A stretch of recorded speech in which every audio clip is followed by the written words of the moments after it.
میری جان میں جا رہا ہوں، کل ملتے ہیں۔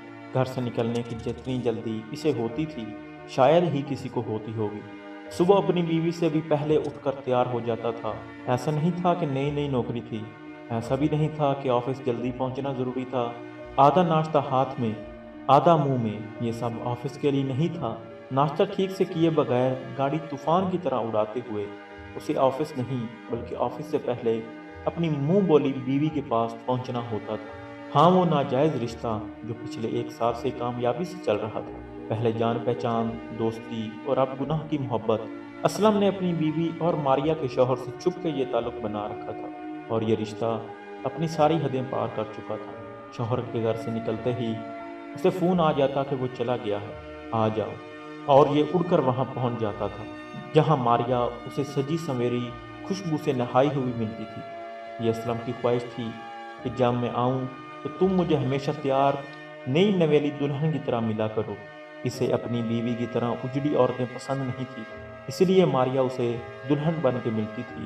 صبح سویرے دیکھنے والا کوئی ہوتا نہیں۔ ماریا کا شوہر شریف انسان تھا، اسے پتہ ہی نہیں تھا کہ اس کی ناک کے نیچے یہ لوگ روزانہ ملتے تھے، اور اس کی بیوی بھی اکھڑی اکھڑی رہتی تھی۔ اسے نہ کوئی شک تھا نہ فکر، اس لیے یہ دونوں اپنے حرام کے رشتے میں آگے بڑھتے چلے گئے۔ یہ ملاقاتیں پہلے ہفتے میں ایک بار اور پھر روز روز ہونے لگی۔ اپنی بیوی کو آفس کا کہہ کر یہ ماریا سے ملنے چلا آتا تھا، اور 2 گھنٹے گناہ کے بستر پر گزار کر یہ اپنے آفس چلا جاتا تھا۔ یہ سلسلہ یوں ہی چلتا رہتا اگر ایک دن ماریا کا شوہر طبیعت خرابی کی وجہ سے پلٹ کر نہ آتا۔ گھر سے نکل کر آفس جاتے ہوئے اسے سر میں شدید درد اٹھا۔ اس نے آفس جانا کینسل کیا اور اپنے گھر کی طرف چل پڑا۔ دروازے پر دستک دی تو دروازہ کھلا ہوا ملا۔ وہ حیران پریشان اندر آیا تو بیوی کہیں نظر نہیں آئی۔ اندر سے کچھ آواز آئی تو وہ بیڈ روم کی طرف جانے لگا۔ اتنے میں اس کی بیوی اندر سے بولتی ہوئی باہر آئی، آ جاؤ، کب سے دروازہ کھلا چھوڑا ہے۔